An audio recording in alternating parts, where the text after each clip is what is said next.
Juan Carlos Mastrangelo había nacido en Nueva York el 6 de enero de 1970, pero había vivido casi toda su vida en la Argentina. Estudió teatro con Ricardo Bartís, Carlos Gandolfo y Carlos Parrilla. Mientras comenzaba una carrera en teatro infantil, en paralelo comenzó a escribir y construiría una sólida carrera como guionista. Entre sus más de 15 créditos como escritor, se cuentan sketches y episodios en Ponea Franchella, Malandras, Casados con hijos y Hermanos y detectives. Como actor televisivo, debutó en los 90 en la comedia Mi cuñado, protagonizada por Luis Brandoni y Ricardo Darín. Luego tendría participaciones en una docena de títulos, como Los médicos de hoy, Franco Buenaventura el profe, Los Roldán, Alma pirata, Rincón de luz y Malparida. En su obra teatral, que se extendió por cerca de 25 años, se destaca su paso por Marionetas del Pene. También había sido actor publicitario en numerosos comerciales. En los últimos años había estado alejado de las pantallas, pero daba clases de teatro y continuaba escribiendo. Su último trabajo teatral fue Copycat, en 2017. El sábado 23 de junio de 2018, se dirigió por la noche al restaurante de su padre para buscar su cena. Cerca de la medianoche, habló con un amigo por teléfono sin dar indicios de ninguna situación anormal. Entre la medianoche y la 1 de la mañana del domingo 24, una vecina lo vio paseando a su perro Walter. A la 1 de la mañana habló por teléfono con su novia, Vilma. En algún momento luego de esa llamada, quizás se haya molestado porque el viento hacía golpear las ramas de un árbol contra su ventana, ubicada en un tercer piso de la calle Monroe, de la ciudad de Buenos Aires. Lo cierto es que salió a la terraza y colocó una escalera, aparentemente para cortar o limpiar las ramas del árbol. Todo indica que se subió a la escalera y terminó perdiendo el equilibrio. Sufrió una caída de 10 metros e impactó contra la vereda. Los clientes de un bar aledaño lo vieron tirado y alguien llamó a una ambulancia. Cuando ésta llegó 30 minutos más tarde, constató que todavía respiraba, pero no hubo nada que hacer para salvarlo. En un principio se habló de muerte dudosa, pero luego se determinó que se había tratado de un absurdo accidente. La policía encontró el televisor encendido, una maceta corrida en la terraza y la escalera caída. Al momento de su muerte, Juan Carlos Mastrangelo tenía solamente 48 años. Elsa O'Connor nació en Buenos Aires el 30 de noviembre de 1906. Su nombre verdadero era Elsa Asunción Celestino. Pertenece a una familia de artistas. Su madre fue la actriz Amelia Monti. Su hijo, Horacio O'Connor, hilvanaría una extensa trayectoria que incluyó 11 películas y casi 20 programas de televisión. Y su nieto, Martín O'Connor, actuaría en numerosas comedias musicales e integraría la formación tardía de Lelutier. Hacia mediados de los años 40 había hecho 20 largometrajes, con estrellas de la talla de Carlos Gardel, Libertad Lamarque, Pepe Arias, Delia Garcés y Luis Andrini. En marzo de 1947, mientras ofrecía la obra de teatro La Gata en la ciudad de Montevideo, se resbaló en medio de una escena y su cabeza golpeó contra un piano de cola dejándola inconsciente. Luego del golpe se recuperó y no le dio mucha importancia, pero comenzó a sufrir fatiga, dolores de cabeza y pérdida de la estabilidad. Cuando por fin se decidió a consultar a un médico, encontraron que había sufrido una lesión cerebral. Operada de urgencia por un coágulo en el cerebro, murió en Montevideo el 7 de abril de 1947 a causa de un derrame cerebral. Tenía apenas 40 años. Peter Dubovsky nació el 7 de mayo de 1972 en Bratislava, en la antigua Checoslovaquia y actual Eslovaquia.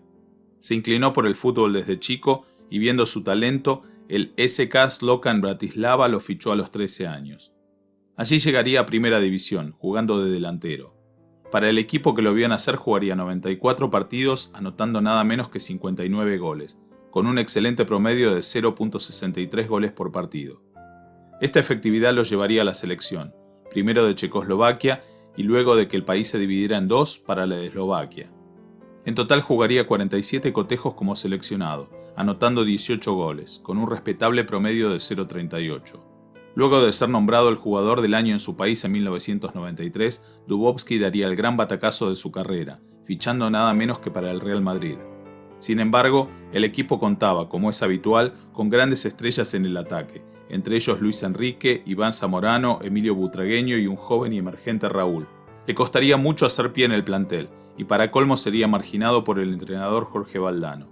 En total terminaría disputando 31 partidos para el Madrid, a veces ingresando como suplente y apenas anotaría 2 goles. Tras esa frustración, buscaría revancha en otro equipo de la primera división española, el Real Oviedo. Allí permanecería por el resto de su carrera, y allí jugaba cuando encontró su absurdo final.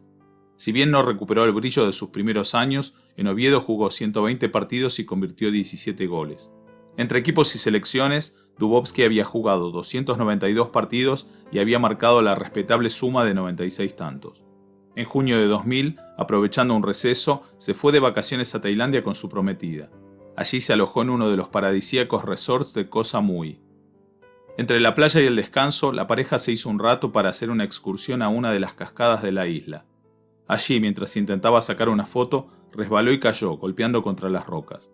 Fue rescatado, pero murió en cuestión de minutos, debido a la pérdida de sangre y los severos golpes que recibió en la cabeza. Peter Dubovsky tenía apenas 28 años. Finn Henkel nació en Alemania el 11 de octubre de 1996. En 2009, a los 12 años, consiguió un rol principal en una comedia juvenil cuyo nombre se traduce como Animales por todos lados.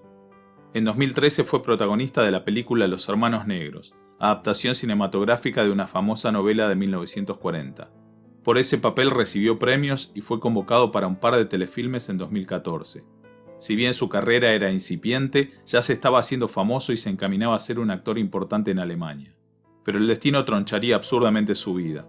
En 2015 se encontraba en Hungría, haciendo un intercambio académico y de voluntariado para la UNESCO, cuando concurrió al Festival de Música de Sziget.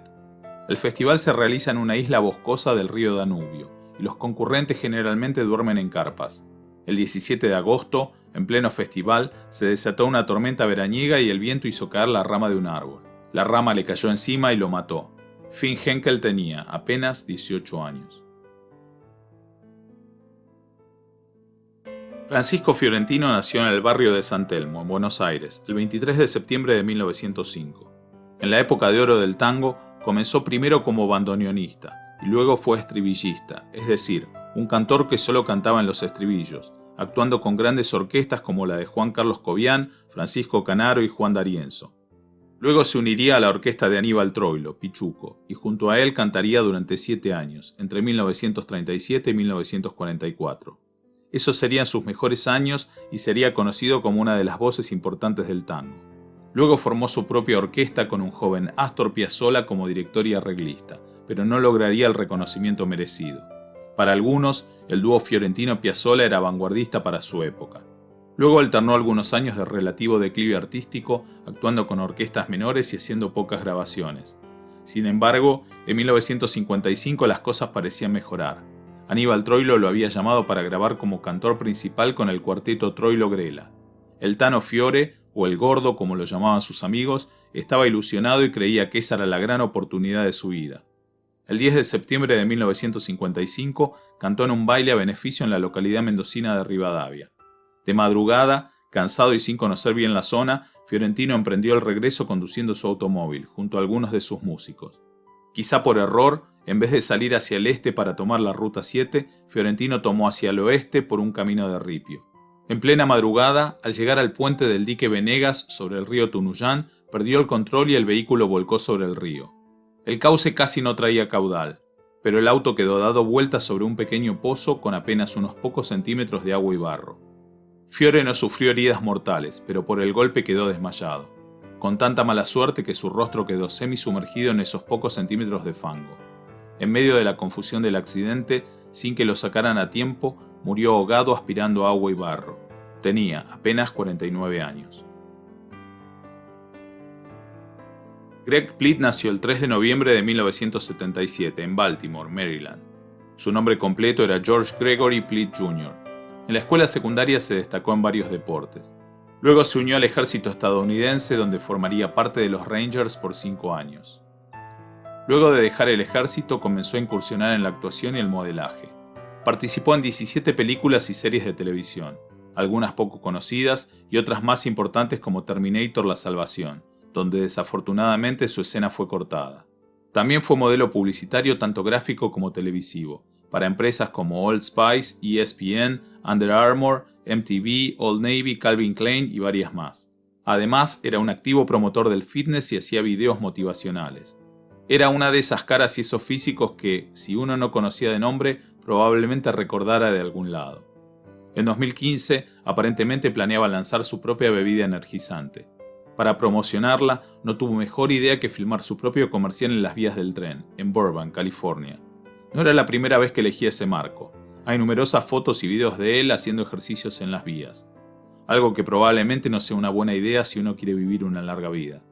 Esta vez no se sabe si quiso correr adelante del tren y luego saltar de la vía, o por error pensó que el tren venía por la vía paralela y quería correr a su lado. Lo cierto es que, mientras corría por la vía, un tren lo arrolló desde atrás y lo mató instantáneamente. Todo el incidente quedó grabado por la cámara de la locomotora. Al momento de su muerte, Greg Plitt tenía solamente 37 años. John Eric Hexum nació el 5 de noviembre de 1957 en Inglewood, Nueva Jersey, hijo de un matrimonio de ascendencia noruega. Luego de la universidad decidió mudarse a Nueva York para intentar ser actor, pero debió ganarse la vida limpiando departamentos. Así conoció a la agente de John Travolta, que le dijo que se mudara a Los Ángeles. Así lo hizo, y al poco tiempo lo seleccionaron para trabajar en la serie Voyagers. Así pasó de la noche a la mañana de limpiar casas a ganar $10,000 por semana de aquella época. La serie duró solo una temporada, pero lo comenzaron a convocar para otros trabajos. Hizo un telefilm llamado Making a Male Model, apareció en la serie Hotel, en la película The Bear y lo llamaron para trabajar regularmente en la serie Cover Up. Su carrera iba en ascenso y el futuro parecía brillante. El 12 de octubre de 1984, mientras filmaba Cover Up en los estudios 20th Century Fox, una de las escenas requería que su personaje cargara un revólver Magnum 44. Para eso le dieron el arma y cartuchos de fogueo. La escena no salió como al director le gustaba, así que hizo una pausa para volver a empezar. John Eric se empezó a aburrir de la demora y se puso a jugar con el arma. Le sacó todos los cartuchos menos uno, probablemente por error. Hizo girar el tambor simulando una ruleta rusa. Se puso el revólver en la sien y, haciéndose el bromista, apretó el gatillo. Con tanta mala suerte que el único cartucho había quedado en la posición de disparo. El arma se disparó y, si bien no era una bala verdadera, los cartuchos de fogueo pueden hacer daño a corta distancia y en zonas sensibles.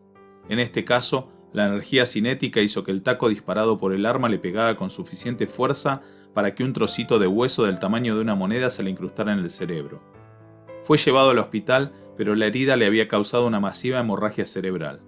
Fue operado durante 5 horas, pero el daño ya estaba hecho. 6 días después, fue declarada su muerte cerebral. Su cuerpo, todavía con vida, fue llevado inmediatamente en avión a San Francisco, donde, con permiso de su madre, su corazón fue trasplantado a otro hombre. John Eric Hexum fue declarado muerto el 18 de octubre de 1984. Tenía apenas 26 años.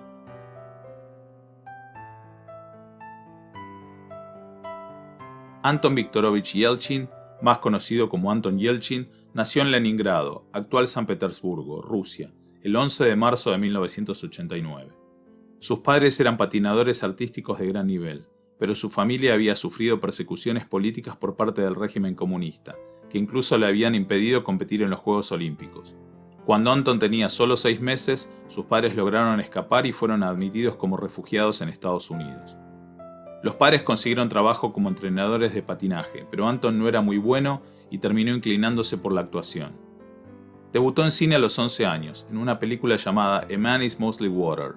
A partir de ahí, hilvanaría una carrera impresionante. En apenas 16 años hizo cerca de 40 películas y 15 ficciones televisivas. Entre sus créditos televisivos se cuentan apariciones en ER Emergencias, llamado Sala de Urgencias en algunos países, y en La Ley y el Orden. En cine, 2 de sus títulos más conocidos serían la 4ª película de la saga de Terminator, llamada Terminator La Salvación, y sobre todo 3 entregas de la saga de Star Trek. También puso su voz en 4 películas de la saga de Los Pitufos. En junio de 2019, Anton faltó a un ensayo sin avisar. Unos amigos fueron hasta su casa para ver si estaba bien, y lo encontraron a la madrugada del 19 de junio, aplastado entre su Jeep Grand Cherokee y un pilar de ladrillos a la entrada de su residencia. En lo que fue calificado como un bizarro accidente, la investigación determinó que Anton salía de su casa cuando estacionó el vehículo en la entrada para revisar su buzón de correo y asegurarse que el portón estuviese cerrado. Aparentemente por error, no habría puesto la caja de cambios en posición de estacionamiento, con lo cual el vehículo estaba en punto muerto y sin freno. El vehículo se desplazó hacia atrás por el declive del terreno, tomó algo de velocidad y lo aprisionó contra el pilar y el portón. Anton murió por asfixia traumática. Tenía apenas 27 años.